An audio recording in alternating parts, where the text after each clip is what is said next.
दोस्तों, भारत एक ऐसा ही देश है जिसमें काफी कुछ जगह है जो पौराणिक महत्व, पुराने आकर्षण और रहस्य का खजाना छुपाए हुए है, जो आज के विज्ञान और कंप्यूटर के विकास के बाद भी अनसुलझे ही पड़े हैं। तो दोस्तों, बने रहिए इस वीडियो में लास्ट तक हमारे संग, क्योंकि हम आपको भारत के कुछ ऐसे ही अनसुलझे रहस्यों के बारे में बताएंगे जिसको देख के आपके होश उड़ जाएंगे। मीर उस्मान अलीज ट्रेजर। मीर उस्मान हैदराबाद के अशफाक जहां वंश के 7वें नवाब थे। ये अपने आदर्शों के लिए मशहूर थे। इन्हें महंगे आभूषण पहनना और महंगे आभूषणों को अपने खजाने में शामिल करना बहुत ज्यादा अच्छा लगता था। चीन के द्वारा इन्हें 1930 में दुनिया का सबसे अमीर आदमी होने का खिताब दिया गया। इनके खजाने के अंदर दुनिया के सबसे महंगे और बेशकीमती हीरे जवाहरात रखे गए थे, लेकिन इस खजाने के बारे में किसी को भी पता नहीं था, सिर्फ मीर को छोड़कर। इस कारण जब इनकी मृत्यु हुई तब से लेकर आज तक वो खजाना किसी को भी नहीं मिला। कुछ लोगों का मानना है कि ये खजाना आज भी मीर की हवेली में जमीन के अंदर गड़ा हुआ है। अब खजाना है वहां या नहीं, इस बात का दोस्तों कुछ अता पता नहीं चल पाया है। Alien rock paintings of Charama. Chhattisgarh के आदिवासी बस्तर क्षेत्र के चारामा शहर के पास गुफाओं में चित्र मिले हैं, जिनकी खोज जे.आर. भगत ने की थी। जे.आर. का कहना है कि एलियंस की उड़न तश्तरी है।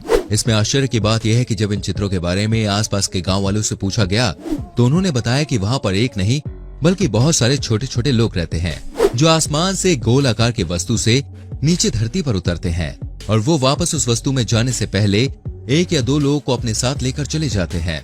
इंडिया के आर्कियोलॉजिकल डिपार्टमेंट और इंडियन स्पेस रिसर्च इसरो और अमेरिकन स्पेस रिसर्च नासा से इन आकर्षक खोजों के अनुसंधान में मदद करने को कहा है। घोस्ट विलेज ऑफ कुलधारा। अजमेर से 20 किलोमीटर दूर स्थित इस गांव को भूतिया गांव कहा जाता है। ये घटना दोस्तों आज से काफी साल पहले की है, जब ये गांव पालीवाल ब्राह्मणों का शहर हुआ करता था। लेकिन अचानक एक बार इस गांव के 1500 लोग बिना किसी कारण के रातों रात गांव छोड़कर वहां से चले गए। एक रात के भीतर ये पूरा शहर खाली हो गया और गांव के लोग कहां से कहां चले गए ये बात कोई नहीं जानता। आखिर लोग ऐसा करने के पीछे क्या वजह थी? ऐसा सुनने में आता है कि लोग दुष्ट सलीम सिंह और उसके अन्यायपूर्ण नीतियों के कारण वहां से चले गए, और लोगों का कहना है कि जाने से पहले ब्राह्मणों ने इस गांव को एक श्राप दे दिया था कि जो भी इस गांव में रहना चाहता है उसकी क्रूर मौत हो जाएगी। इस वजह से ये गांव आज तक फिर से बस नहीं पाया और ये आज भी वीरान पड़ा है। योगी प्रहलाद जानी। अहमदाबाद से लगभग 200 किलोमीटर की दूरी पर अबाजी में एक योगी जी रहते हैं जिसका नाम है प्रहलाद जानी। आध्यात्मिकता ने प्रहलाद को देवी अम्बा का भक्त बना दिया था। इनका कहना है कि देवी ने उसे आशीर्वाद दिया है, और उनका ये भी कहना है कि उन्हें देवी अम्बा ने अमृत के जरिए एक अलौकिक शक्ति भी प्रदान की है, जिसके चलते उन्हें खाने और पीने की जरूरत ही नहीं होती। और इस बात में दोस्तों कोई संदेह भी नहीं है। रिसर्चर्स को इन बाबा के बारे में तब पता चला जब 2003 में एक मेडिकल रिसर्च की टीम ने एक साइंटिफिक स्टडी की। उन्होंने उन पर नजर रखने के लिए उनके कमरे में एक हिडन कैमरा लगाया था ताकि बाबा की निगरानी की जा सके। सबको हैरान करके उन्होंने महीनों तक कुछ भी नहीं खाया और कुछ पिया भी नहीं। जांच करने के बाद ये टीम दंग हो गई थी कि आखिर कैसे कोई इंसान बिना खाए पिए जीवित रह सकता है। लेकिन दोस्तों ये तो कुछ महीनों की जांच थी। प्रहलाद जी का कहना है कि सन 1940 से लेकर आज तक उन्होंने कुछ भी नहीं खाया। सोचने वाली बात है, ये कैसे संभव है? Ellora caves mystery. दोस्तों ये गुफाएं हैदराबाद से 30 किलोमीटर दूर औरंगाबाद में स्थित है। एलोरा में कुल 34 गुफाएं पाई जाती हैं। इन गुफाओं के अंदर बौद्ध, हिंदू और जैन धर्म के प्रति आस्था दिखाई गई है। इन गुफाओं के अंदर एक रहस्यमय हिंदू मंदिर है जिसका नाम है कैलाश मंदिर। ये शिव मंदिर कुल 40 लाख टन चट्टानों से बना हुआ है और मंदिर को आज से 4000 साल पहले बनाया गया था। सोचने वाली बात तो यह है कि आज से इतने साल पहले कौन सी तकनीक ऐसी मौजूद थी जो इस दिव्य मंदिर को बनाने के लिए इस्तेमाल की गई थी। अब तक इस मंदिर से जुड़े कई राज ही बने हुए हैं। कहा जाता है कि इन गुफाओं के नीचे एक दूसरा शहर भी मौजूद है जो किसी को भी नजर नहीं आता।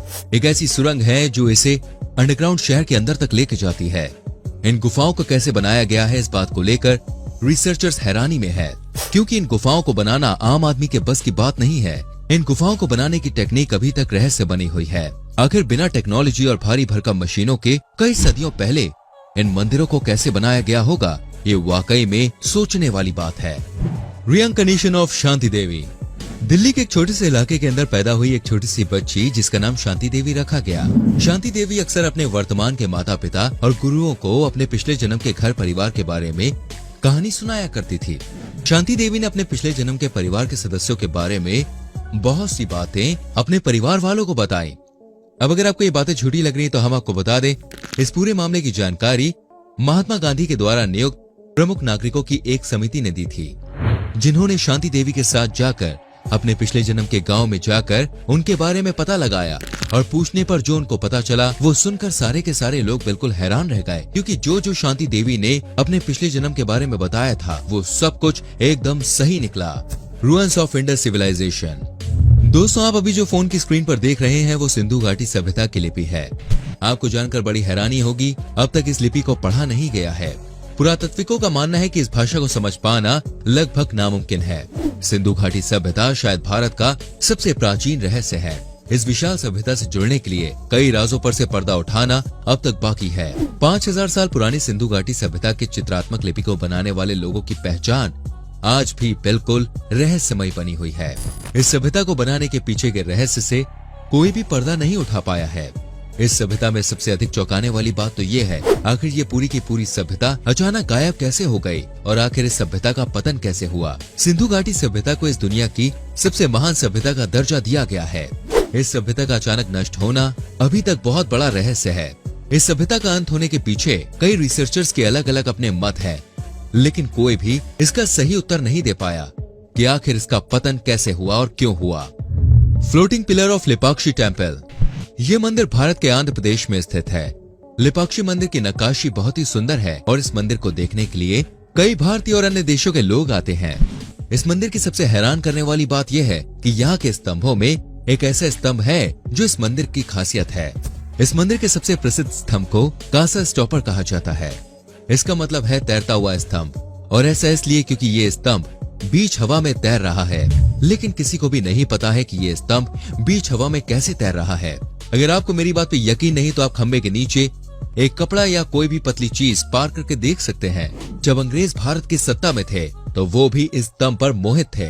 किसी को समझ में नहीं आया कि ये हवा में कैसे लटका है, और इसी खंबे के कारण आज ये बहुत ही ज्यादा फेमस है और दूर दूर से लोग इसको देखने आते हैं। Lonar crater lake. दोस्तों, ये झील भारत के सबसे बड़े क्षेत्रों में से एक है। ये एक बहुत ही सुंदर ग्रीन लेक है, लेकिन इसके आसपास एक बड़ा रहस्य है। ये झील भरी हुई है, लेकिन कोई भी इसे भरता नहीं है। इस झील के पास एक मंदिर में मूर्ति कला एक राक्षस की कहानी बताती है। लोनासुर नाम का यह दानव दरअसल धरती माता को परेशान करना चाहता है, और कुछ लोग ऐसा भी कहते हैं कि इस झील को दानव लोनासुर द्वारा शापित किया गया था। ये लेक एक उल्का द्वारा हजारों साल पहले बनाई गई थी। कुछ लोगों का कहना है कि उल्का में कुछ इस तरह की शक्ति होती है जो इस झील को साल भर कभी भी सूखने नहीं देती है। जुड़वा बच्चों की पैदाइश के मामले में यूं तो भारत सबसे पीछे है, लेकिन दोस्तों केरला का एक गांव इस बात को गलत साबित कर रहा है। यह भारत का एक अकेला ऐसा स्थान है जहां सबसे ज्यादा जुड़वा बच्चे पैदा होते हैं। मलप्पुरम जिले के कोडिनी इलाके में ना जाने क्या अजीब बात है कि यहाँ आश्चर्यजनक रूप से जुड़वा बच्चे पैदा होते हैं। असल में ऐसा कहा गया है कि इस गांव में जुड़वा लोगों के 200 से अधिक जोड़े हैं, और इसमें ऐसे बच्चे भी शामिल हैं जिनकी माताओं का दूर दूर के इलाकों से परिवारों में विवाह किया गया है। हालांकि डॉक्टर्स का ऐसा मानना है कि इस गांव के पानी में कुछ ऐसे केमिकल्स की मौजूदगी से ऐसी घटना हो सकती है। हालांकि इसकी असली वजह आज भी सामने नहीं आई है। भानगढ़ फोर्ट। दोस्तों, हो सकता है कि आप आत्माओं वगैरह की बातों को बेकार समझते हो, बकवास मानते हो, लेकिन भानगढ़ का किला आपके विचारों को बदल सकता है। यहाँ होने वाली अजीबोगरीब गतिविधियों के पीछे कई सारी कहानियां मशहूर हैं। ये कला सुंदर वास्तुकला, हवेली, मंदिर, खंडर, उद्यान से सुसज्जित है। ये सभी सैलानियों के लिए भी खुला हुआ है। हालांकि कई पर्यटकों ने स्वीकार किया है कि इसके वातावरण में एक अजीब सी चीज है। कईयों ने ऐसा कहा है कि उन्हें अजीबोगरीब आवाजें सुनाई दी है, किसी की मौजूदगी का एहसास हुआ है। ऐसा भी माना जाता है कि रात में इस जगह पर जो भी गया वो जिंदा वापस नहीं लौटा। यहाँ पर इंडिया के आर्कियोलॉजिकल सर्वे ने चेतावनी बोर्ड लगा रखा है, जिस पर लिखा है कि सूर्यास्त के बाद और सूर्योदय से पहले भानगढ़ किले में जाना पूरी तरह से मना है। दोस्तों, इसके अलावा भी हमारे भारत में कई सारे ऐसे रहस्य छुपे हुए हैं जिसके पीछे की सच्चाई कोई जान नहीं पाया, और ये चीज ये साबित करती है कि आज की मॉडर्न टेक्नोलॉजी और साइंस भी पुराने लोगों के दिमाग की बराबरी नहीं कर सकता। हम आज के समय में इन टेक्नोलॉजी की मदद से काम करते हैं, लेकिन आपको बता दें आज से कई गुना बड़े काम कई सदियों पहले किए भी जा चुके हैं। दोस्तों, ये थे इंडिया के सबसे बड़े अजूबे। उम्मीद करते हैं ये एपिसोड आपको अच्छा लगा होगा। इनमें से कौन सी जगह आपको सबसे इंटरेस्टिंग लगी हमें कमेंट करके जरूर बताएं।